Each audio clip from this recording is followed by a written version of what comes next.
Oh, a little. Okay.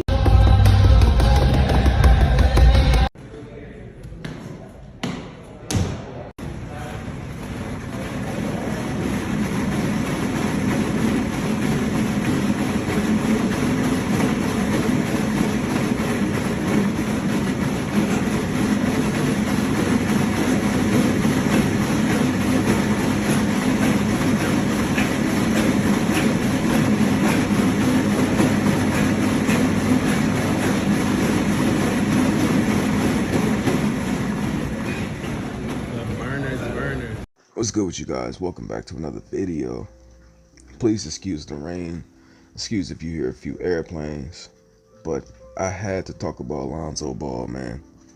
We know for a fact that Lonzo Ball has been somebody that throughout his course of his career, we felt so much pain seeing him go down with injuries in multiple situations and seeing how he bounced back, he looked good, showing off the things that are unique to him in basketball, or let's say him and his brothers. And it's always a show, it's always exciting. He always shows such a high potential to be one of the best point guards in the league. So not only does Lonzo Ball have to get blindsided by injury, because we know he plays fast, plays smart, he plays hard when he's on the court. He's not going out there to play half-ass basketball.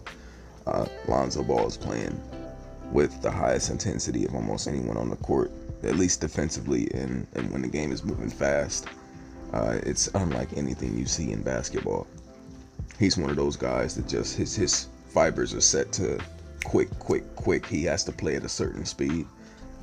He does not look too well in a slow game, but the thing is, he's always showed a high potential to adjust to either one and whatever it took to win the basketball game. I say that to say this: we get blindsided by injury too, because every time everything is going perfect for this guy, he goes down. He's had the players around him playing much better than they've ever played. He's had organizations on playoff bound paths really get turned upside down because he got hurt.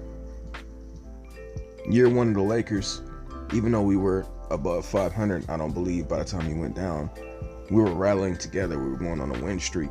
We were, literally competing with Lonzo Ball. Gets hurt. Year two Lakers, we were on the path to actually making the playoffs.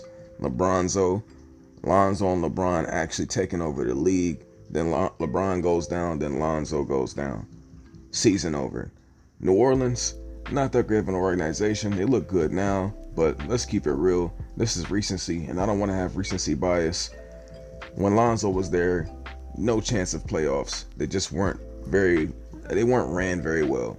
And Stan Van Gundy and I forgot the other gentleman's name, but we know who he is. Weren't that great of coaches. Never had the ball in Lonzo's hands. It was just let's call it for what it is, a shit show. And in all honesty, it wasn't that great of a destination for Lonzo Ball overall anyway. So Lonzo Ball goes to the Chicago Bulls. Immediately, their number one seed. He brings a certain balance to that team, that they have two prolific scorers and they have one guy that can kind of facilitate and mold the greatness for them to actually do well together, because they clearly don't have a high IQ in basketball and working well with each other to actually win games together.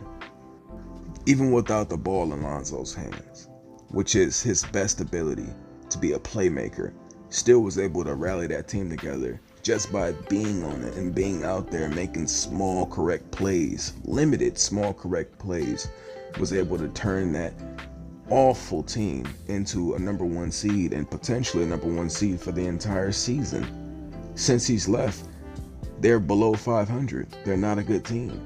That's the only change in the team, one guy, because he's willing to move the ball around. He's willing to pass a good shot for a great shot. He's willing to move the ball in transition immediately versus scanning the floor. He actually already knows where to go. So let's talk about the injury. The injury is something we didn't think would keep him out this long, but I want to stay on the optimistic side. He's looking good. his ability to run on a treadmill and just look like himself. He's always had kind of like a track runner style run. It's very high knees oriented. It's very fast. It's quick. Him looking like himself is probably the biggest win from the newest videos he's dropped. And we know the Ball family is a very tight-knit family. You very rarely get any information from them outside of them telling you themselves or posting it on their Instagram stories. With Lonzo Ball posting this update, it puts a lot of Chicago Bulls fans' hearts at ease. It puts a lot of Ball families supporters' hearts at ease. A lot of Lonzo fans' hearts at ease. And I look forward to seeing him back on the court, maybe shortly after All-Star break. And if Lonzo Ball gets a chance to finally play in the playoffs, we can see a version of him we've never seen before. Even coming off an injury, I don't think an injury is a problem for a player like Lonzo Ball. Let's say if we have an attribute, let's compare it to a video game. If he had his speed and his ability set to a certain notch, even if you dock it -5, not -10, he's still going to be an elite player because he brings intangibles to the game.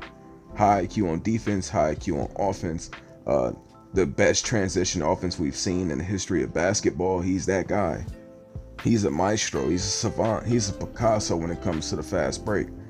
Those kind of things are intangibles that you can't find simply from being a good basketball player. Because a lot of guys don't know when to pass up or when to take it themselves. A lot of times you do see it make the right plays, but that should be an every fast break type situation, and you see a lot more issues on fast breaks than them going smoothly. So Lonzo Ball, looking beyond healthy right now. We're excited for his path back to the NBA. Subscribe if you haven't. Like the video. We will talk about Lonzo Ball sooner than later, just because I'm pretty sure we'll be seeing more since he's posted this.